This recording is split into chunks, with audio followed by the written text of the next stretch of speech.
fala de Gaio, que a alma dele é próspera, uma alma grande, que transborda nas pessoas, divide o que tem. Já viu aquela pessoa que tem um único pão e parte no meio e divide com outro? Esse é próspero.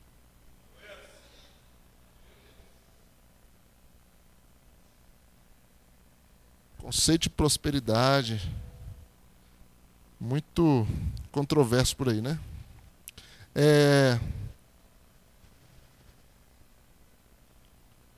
Você crê nas promessas de Deus? Sim ou não?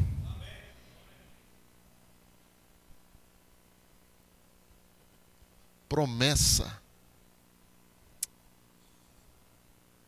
Até a gente, quando promete alguma coisa, a gente cumpre, né? Pelo menos eu procuro cumprir. Até a gente procura cumprir, imagina Deus. Imagina Deus. Deus não é homem para que minta, nem filho do homem para que se arrependa. Diria ele e não cumpriria? Então, se ele prometeu, ele cumpre. Qual é a maior promessa de Deus para a sua igreja? Você sabe ou não? Fácil demais, hein? Fácil demais essa, hein? Hã? É o Espírito Santo. Não, eu quero vir buscar também, essa é uma grande promessa. Mas para a igreja, né? Aqui. A maior promessa é o Espírito Santo. Sem o Espírito Santo você não é nada. Sem o Espírito Santo você não faz nada. Sem mim nada podeis fazer. O que é a igreja sem o Espírito Santo? Um clube religioso. Um ajuntamento de pessoas. O que é um homem sem o Espírito Santo? Nada. O que capacita, o que dá condições para vivermos o Evangelho, é a pessoa do Espírito Santo.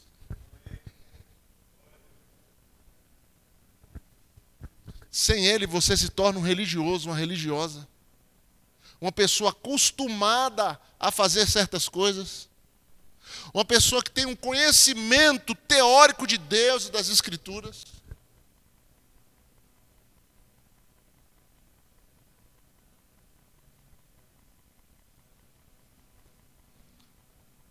Mas com o Espírito Santo, tudo muda. Semana passada nós falamos da importância do Espírito Santo. Algumas pessoas aqui estavam, né? Outras não. Tanto que ele é importante. Você não tem noção da importância do Espírito. Ninguém. Escute o que eu vou dizer. Ninguém passará pelo arrebatamento sem... É forte o que eu vou falar aqui. Sem ser cheio do Espírito. Sem ter azeite nas vasilhas.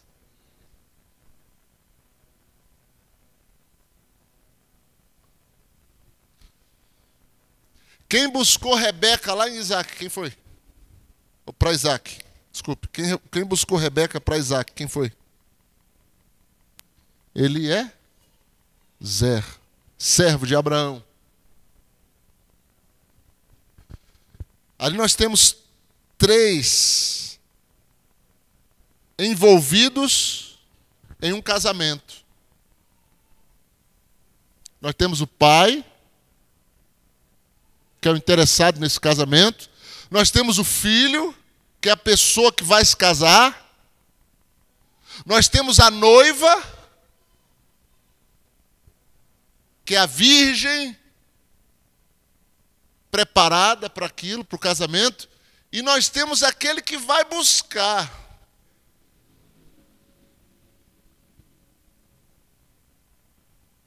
Que é o Eliezer. Ele vai buscar a noiva. Ele representa a pessoa do Espírito Santo. Antes dele levar a noiva, ele dá duas coisas para ela. Duas coisas sem as quais não dava para levar. Primeira, vestimenta adequada. Vestimenta adequada. Sem vestimenta adequada, tem que ter a vestimenta para o casamento. Tem que ter a vestimenta apropriada. Tem que ter vestes novas. Quem está me entendendo aqui nessa noite pode dar um sinal aí de que está vivo, de que está participando, que está interagindo. Você tem que pregar comigo, a gente tem que caminhar junto.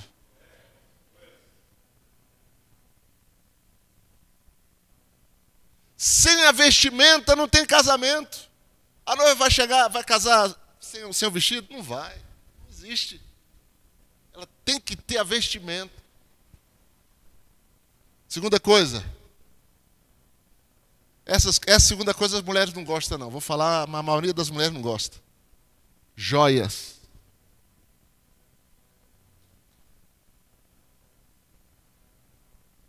Não gosta, hein? Hein, Daitão?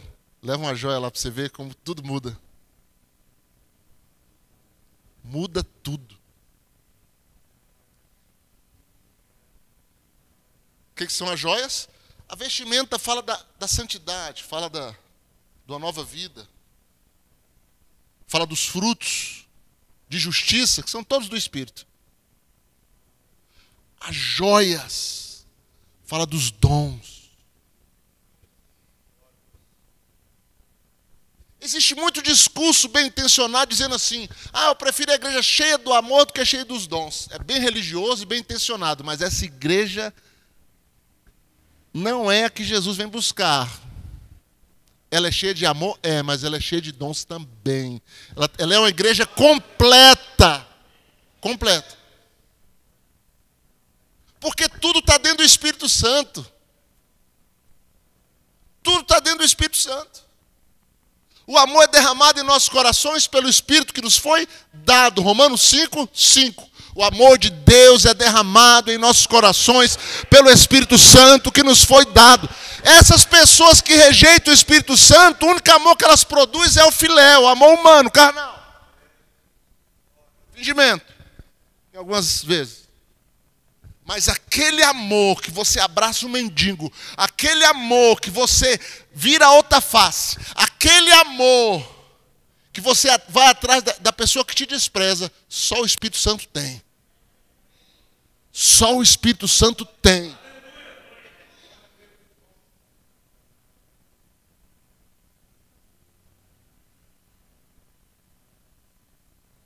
Promessa e cumprimento. Em que estágio nós estamos?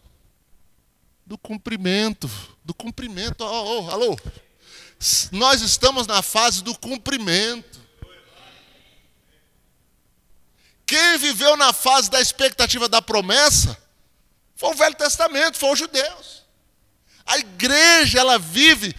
Eu quero que você faça agora uma demonstração que você entendeu o que eu falei. A igreja está vivendo da dispensação do cumprimento, da promessa.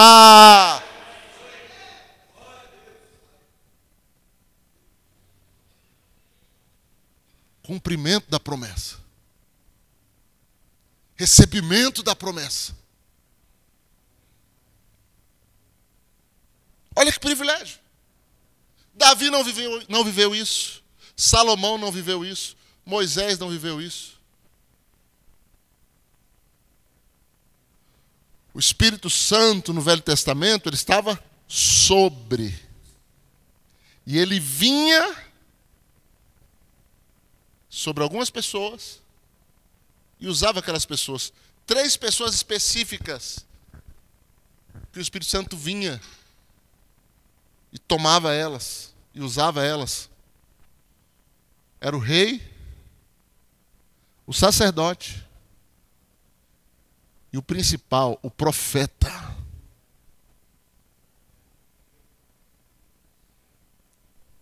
O profeta. A igreja do Novo Testamento.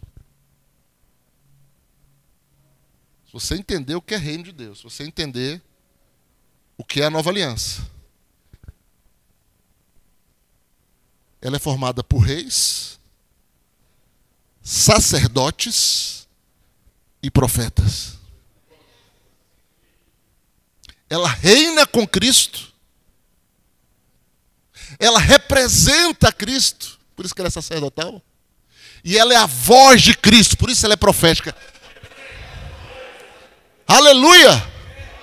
Aleluia! Glória a Deus! Você pode abrir a sua boca profética essa noite. Aleluia! Glorificar Jesus, exaltar Jesus.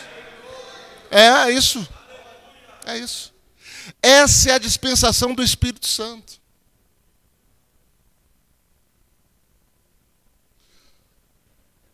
O problema é que muitas vezes a gente tem medo do Espírito Santo. Por causa dos excessos. Cá entre nós, eu prefiro excesso do que nada. Porque o excesso você conserta, mas o nada, o oco, o vazio, o morto, para ressuscitar, meu filho. Ressuscitar uma igreja, ressuscitar um ministério. Eu não vou falar, deixa, vamos pular um pouquinho. Não quero pesar a mão, mas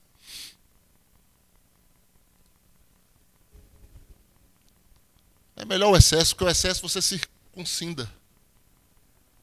Você tira.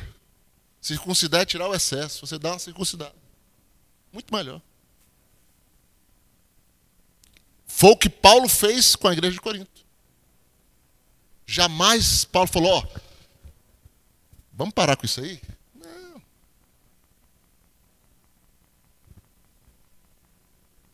Ele circuncidou. Graças a Deus por aquela igreja, porque nós temos um espelho para nós.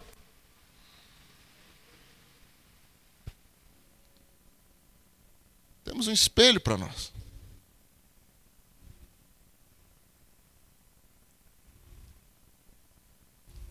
Agora, quem não tem o Espírito Santo, quem trabalha no natural, pedra no caminho. A pior coisa é ficar na frente, sabia? Sai do meio, está atrapalhando. Deixa eu passar, rapaz. Está vendo aqui, hein, Dailton? O carrinho de massa aqui, fica esse trambolho aqui na frente. Tem gente que é desse jeito com o Espírito Santo. Ele quer passar. Ele quer fazer. Ele quer agir. Ele quer cumprir o propósito, ele quer cumprir a promessa. Mas o ministro, a igreja, é um trambolho na frente. Cheio de razões, cheio de dedo. Aplicando os textos da Bíblia tudo errado. Tudo errado. Porque a cabeça é oca.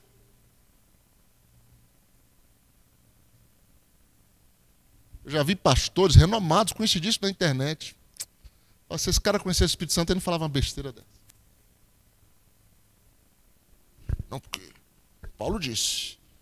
É 2 ou 3 falar a língua. O resto interprete. Então, esse povo, eu creio, mas igual esse povo pentecostal, está tudo errado. Sabe o que está falando, cara? Você entendeu a instrução de Paulo? Não entendeu não, porque você não vive. Se você não vive, você não entende.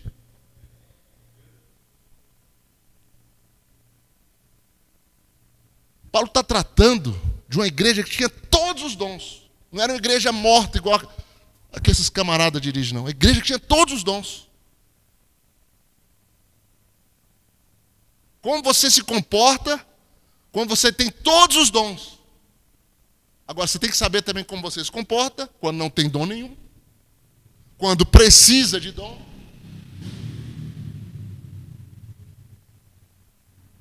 É outra situação.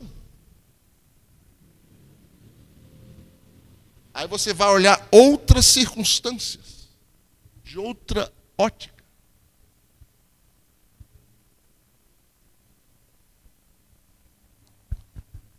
Um culto de derramamento do Espírito, um culto do Espírito Santo como esse, a regra é outra. Aqui é um culto de busca, não é um culto de alinhamento. Domingo está mais para você alinhar, para você coordenar. Cada culto tem seu propósito, você tem que saber o propósito do culto. Culto de ensino é para ensinar. Culto de oração é para quê? Para orar. Culto de buscar o Espírito Santo é para quê? Buscar o poder, falar em línguas, profetizar. Aleluia, ser cheio.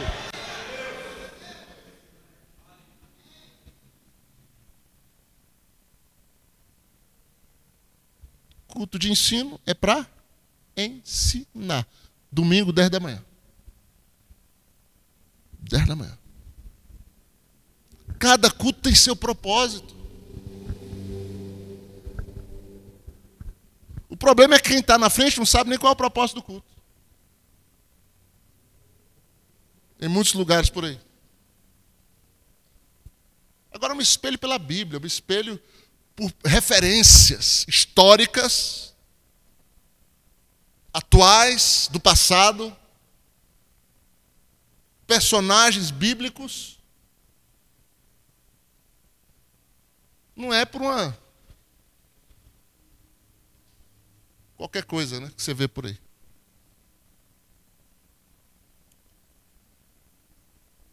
Então, o culto como esse, o propósito é o quê? É me aproximar do Espírito, é ser cheio do Espírito.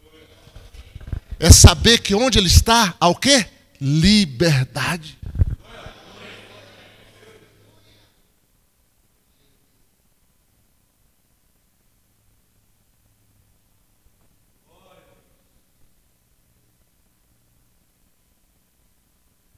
Agora, se eu não falo dele, se eu não dou espaço para ele, a igreja vira um cemitério.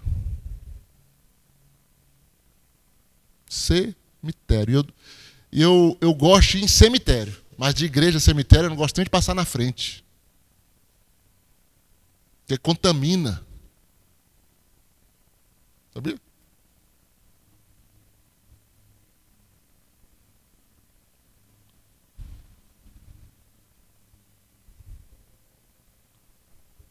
Unção, a atmosfera das pessoas passa de um para o outro. Você tem um campo de radiação em sua volta.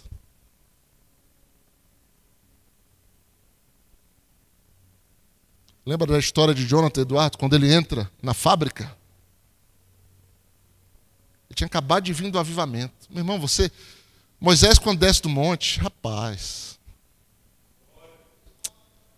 O camarada tem acabado de sair do avivamento, entra na fábrica. A radiação do homem é radiativo, o Espírito Santo é radioativo. A radiação do homem entra junto. Ele não dá uma palavra. A mulher que está mexendo no novelo de lã se atrapalha todo, deixa cair no chão. A outra lá, sem saber, olha para ele, fica assustada e se vê chorando.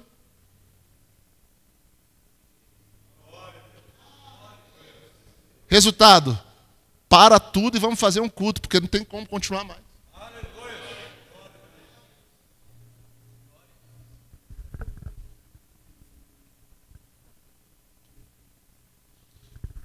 Outro dia eu falava para os líderes, você tem que ter filtro. Hoje em dia, irmão, com a internet, eu vou te falar, viu? Ser crente não é fácil, é desafio. Porque tem tudo. Infelizmente, mais ruim do que bom, né? Tem coisa boa, claro que tem.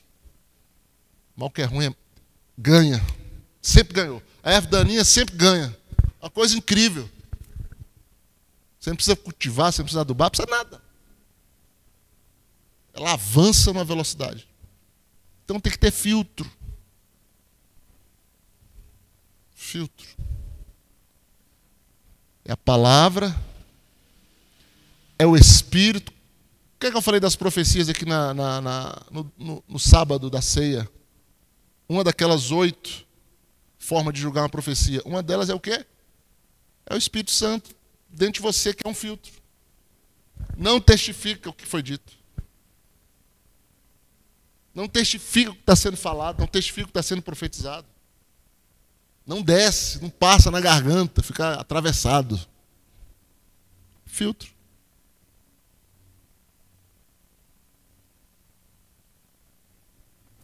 Só o Espírito Santo dá. E você não constrói da noite para o dia, você tem que ter convivência com ele. Aprender dele.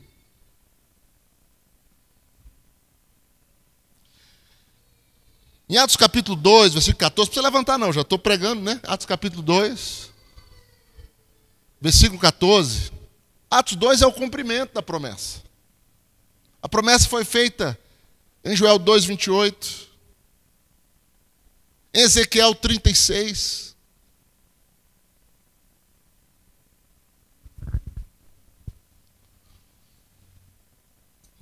E ela se cumpre em Pentecostes. Mas parou em Pentecostes? Claro que não, claro que não. Graças a Deus, porque não, aleluia. O Espírito Santo está aqui, o Eliezer ainda está aqui, preparando a noiva, adornando a noiva. Ele não levou ela para o Isaac ainda. Aleluia, ele está botando vestidos nela, está botando joias nela, para apresentar ao filho.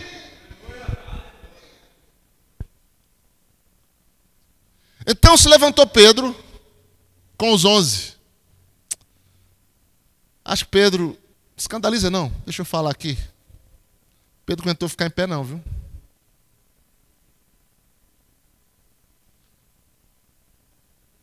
Mas vamos lá. E ergueu a voz e advertiu nesses termos, dizendo: varões judeus e todos os habitantes de Jerusalém, olha,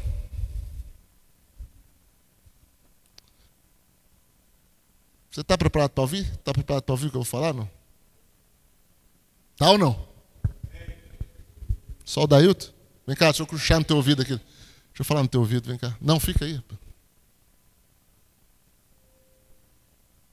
Pedro direciona o discurso. Rapaz, o cara está cheio do Espírito. O cara está recebendo a promessa. Tem 17 nações. E ele prega para judeus e habitantes de Jerusalém. Eu estava vendo isso falando, rapaz, até Deus transformar a cabeça do homem, ele pode encher do Espírito. Só em Atos 10 que a cabeça dele é transformada, né? Você sabe a história. Mas vamos lá. Varões judeus e todos os habitantes de Jerusalém, tomai conhecimento disso e atentai nas minhas palavras. Próximo. Estes homens, embora pareça, embora na sua visão natural é isso que você tem como juízo, não estão embriagados, sendo agora 9 da manhã, terceira hora do dia. Eles não estão embriagados. Primeira coisa que eu quero que vocês saibam, eles não estão bêbados. Embora pareça. Alguém já ficou assim, não? O Espírito Santo vai enchendo, vai enchendo, vai enchendo, a força vai se acabando. Às vezes eu me embriago sozinho aqui na igreja. Você ora, você entra assim numa dimensão que você começa a dar uma cambaleadazinha.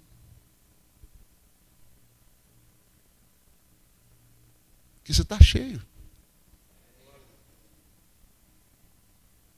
Você está cheio de algo que a nossa matéria, para conter, para lidar, ela tem dificuldade, ela enfraquece. Daniel experimentou isso no Velho Testamento, Ezequiel. Mas enfim, não estão embriagados como vocês estão pensando, sendo essa a terceira hora do dia. Sabe qual é o grande problema entre a promessa e o cumprimento? Vocês sabem? O cumprimento não vem do jeito que você pensa. Segura essa aí, o cumprimento não é igual você pensa. Jesus se cumpriu diante dos olhos dele, e eles nem sabiam que era Jesus. O problema do religioso, daquele que tem uma teologia que ele se orgulha dela, todo camarada que se orgulha da teologia, quem é envaidecido com a denominação, é cego. Desculpa ser seco, mas infelizmente eu já passei por isso.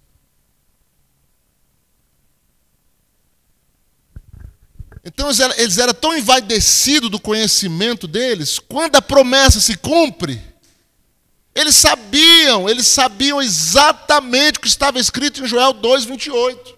Só que Joel 2:28 não vai dizer, eles vão parecer como bêbados, eles vão falar como línguas e vai parecer uma confusão. Existia duas classes de pessoas. Existem aquelas que estavam zombando, dizendo que eles estavam embriagados, e existiam aquelas que estavam ouvindo na sua própria língua o que estava sendo dito. Sempre vai ter duas classes de pessoas.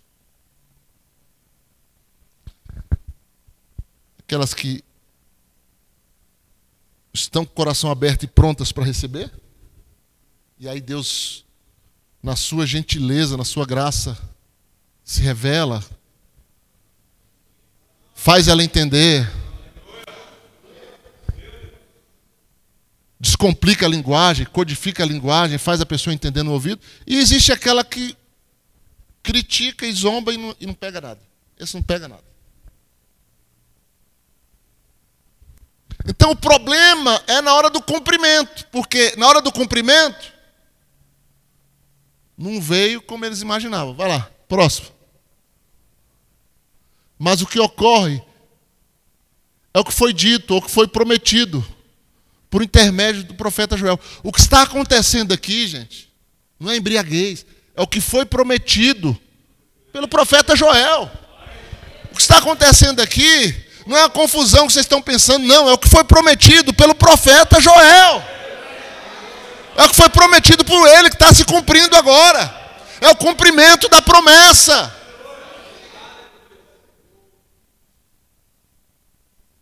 É o cumprimento da promessa. Aleluia. E aí ele vai citar Joel. Vai lá, 17. E acontecerá nos últimos dias. Espera aí. Os dias de Pedro eram os últimos dias? Não, o nosso não.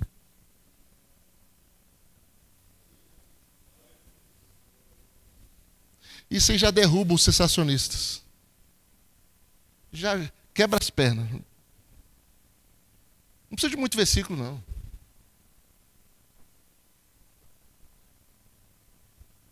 Porque últimos dias são os dias da igreja. A partir do momento que a igreja passa a existir, ela entra na fase final dos homens na terra, nos últimos dias. Dos homens na terra. Então, desde Pedro até hoje, nós estamos nos últimos dias. Jesus poderia ter vindo do ano 100 até hoje, mas não veio. Eles esperavam no dia deles. Mas não veio. Então, desde os pais da igreja até hoje, são últimos dias. Essa promessa vale para quando? Para os últimos dias. Diz o Senhor: derramarei do meu espírito sobre toda a carne, vossos filhos e vossas filhas profetizarão, vossos jovens terão visões e sonharão vossos velhos. Vai. Até sobre os meus servos, sobre as minhas servas, derramarei do meu espírito sobre toda a carne e profetizarão. Vai. Essa parte para frente não se cumpriu. Mas está dentro da profecia, dentro do pacote dos últimos dias. Mostrarei prodígios em cima do céu, sinais embaixo da terra, fogo, vapor, blá, blá, blá. Aí vai o próximo lá, lua transformará, o sol se converterá em trevas, a lua em sangue. Blá, blá, blá. Volta para o 18.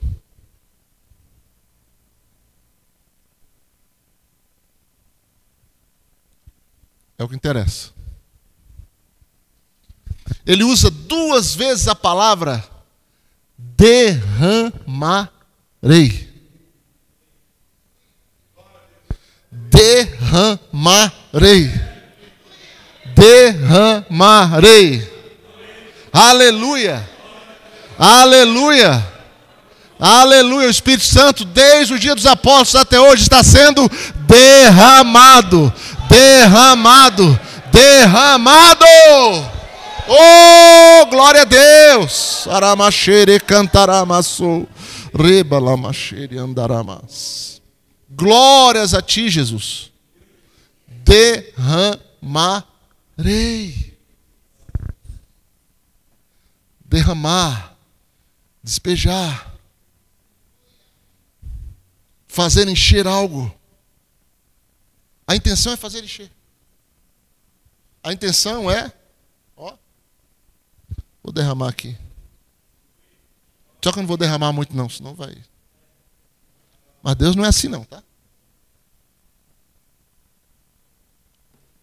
Agora, se tivesse furado, o que ia acontecer? Uma bagunça, né? Eu ia derramar, ia vazar, molhar tudo, ia desperdiçar a água.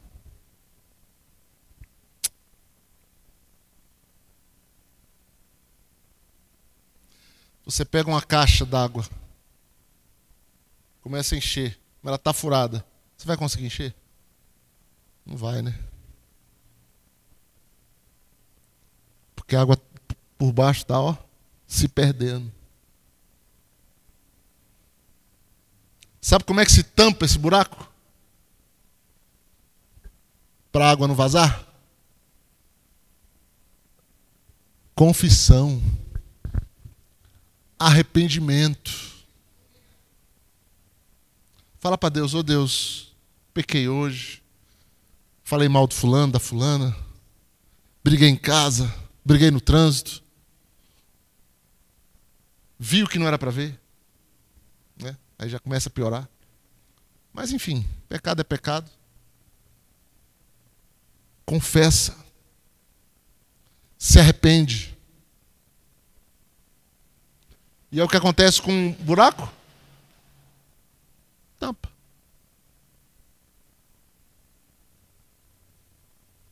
Por isso que eu falei aqui semana passada, que às vezes as pessoas ficam ministrando o Espírito Santo sem regra. O Espírito Santo é para quem se converteu. O Espírito Santo é para vaso novo. Jesus chegou a dizer: o mundo não recebe e nem pode receber. O Espírito Santo é para o crente. Você vai pegar uma água limpa e colocar num recipiente sujo? Vai fazer isso, não? Vai perder a água, não vai? Se você não faz isso, Deus muito menos. Então o Espírito Santo é para a igreja. O Espírito Santo é para o povo de Deus. Algumas pessoas estão pegando aí, né? O Espírito Santo não é para qualquer um. Primeiro ele tem que recriar o teu espírito para ele estar pronto para ele ser derramado.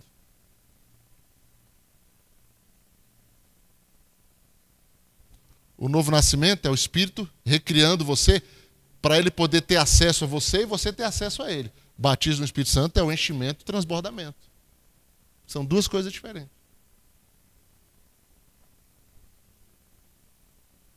Pessoa que tem um espírito recriado é a forma de Deus se comunicar, a forma dela ter acesso.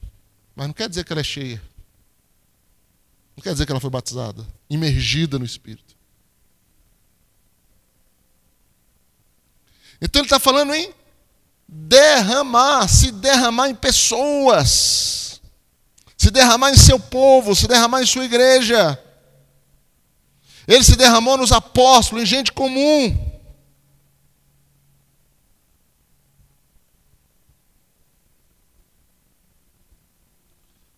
Para encher, até transbordar. Quando transborda, quando enche, que algo começa a acontecer, vem o transbordamento. O transbordamento é o quê? É a manifestação. O transbordamento é a manifestação. Sonhos, visões, profecia, línguas. É o transbordamento. Não tem como conter uma fonte que está transbordando. Não tem como conter algo que está transbordando. Não tem como conter. Aleluia.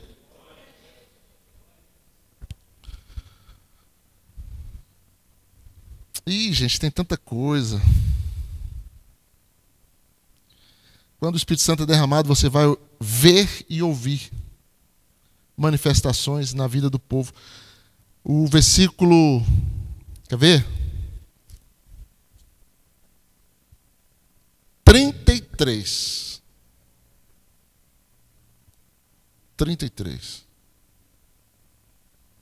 Sempre que o Espírito Santo for derramado, você vai ver e vai ouvir.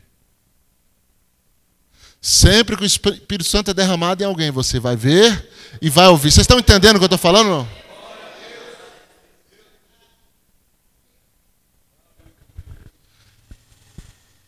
Foi o que Pedro falou. Exaltado, pois, à destra de Deus, tendo recebido do Pai o quê? A promessa, o cumprimento. Do Espírito Santo, derramou, aí ele repete aquilo que Joel repetiu 2 vezes, derramou isto que vedes e ouvis. Quando o Espírito Santo é derramado, você vê e você ouve. Há um barulho santo, há uma manifestação santa. Que eu não tenho que estar explicando. Eu não tenho que entender, eu tenho que crer. Eu tenho que receber. Eu tenho que ter discernimento.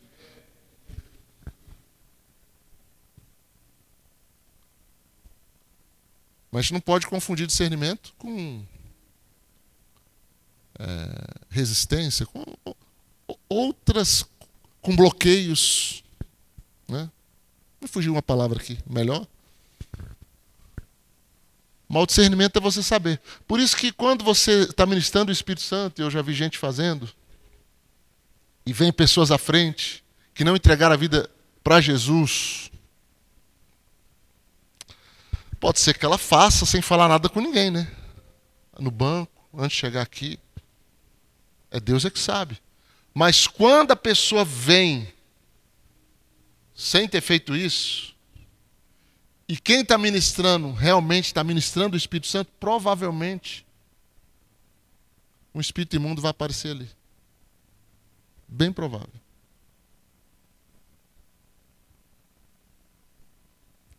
%90 de chance. Então o Espírito Santo, ele é para igreja. Aleluia! É para nós. E aí, manifestações, nós temos essas aí, temos o que o Joel falou. No Velho Testamento, se você for olhar também, você vê, não é um batismo no Espírito Santo, mas é uma alegria no Espírito, que foi a de Davi, dançando. Você vê Miriam profetizando e dançando.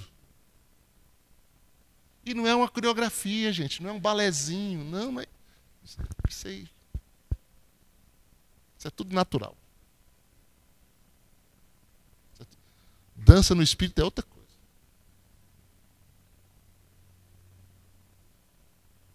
Às vezes, muitas vezes, desengonçada.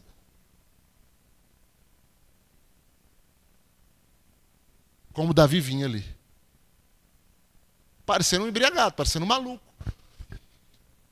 Quando Mical olha, ela despreza ele. A Bíblia diz que ela despreza ele no coração. Normalmente, quando a gente olha uma manifestação que a gente não está dentro, não experimentou e não conhece, corre-se o risco de fazer o mesmo.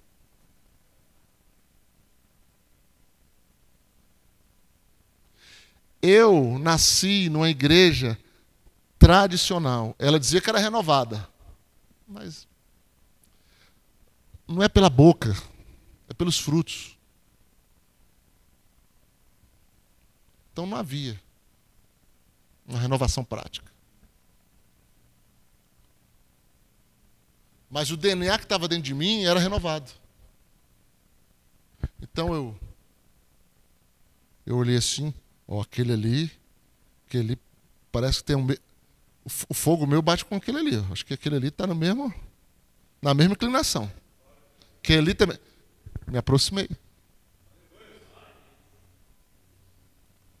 Logo, logo a gente estava em monte.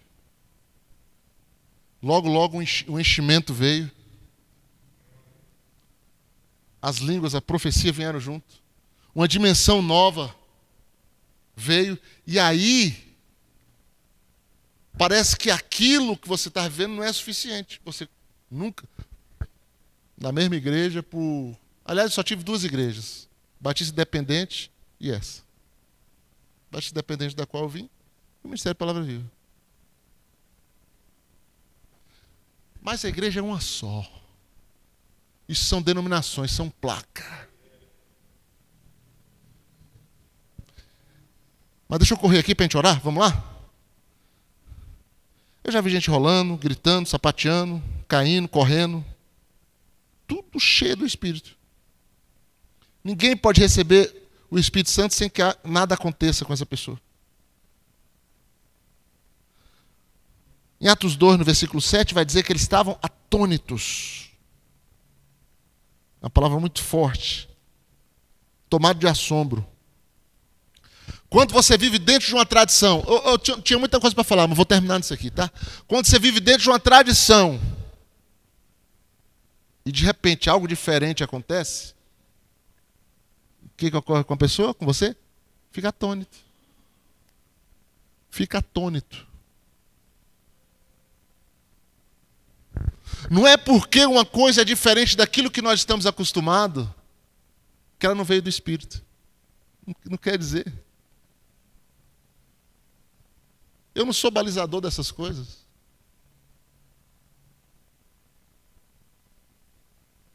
Agora, existe aquilo que é absurdo. Existe aquilo que é absurdo.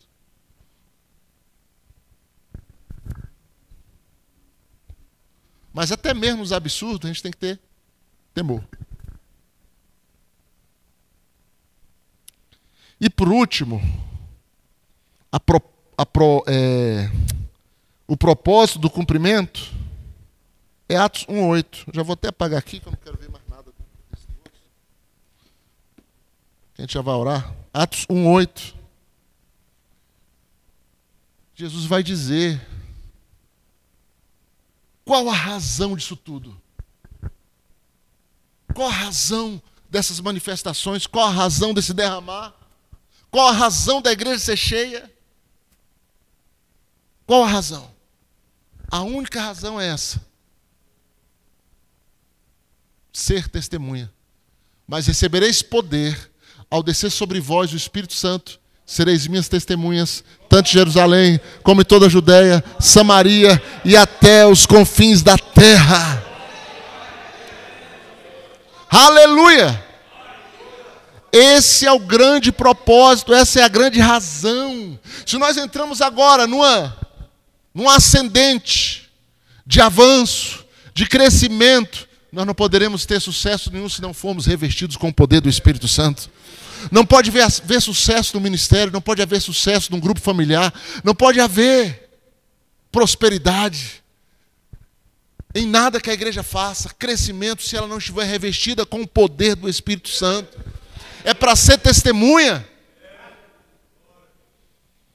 Amém? Você quer o cumprimento da promessa na sua vida? Você quer mais das promessas de Deus na sua vida? Aleluia! Oh, bendito seja o nome do Senhor. Fique de pé, exaltando esse Deus maravilhoso.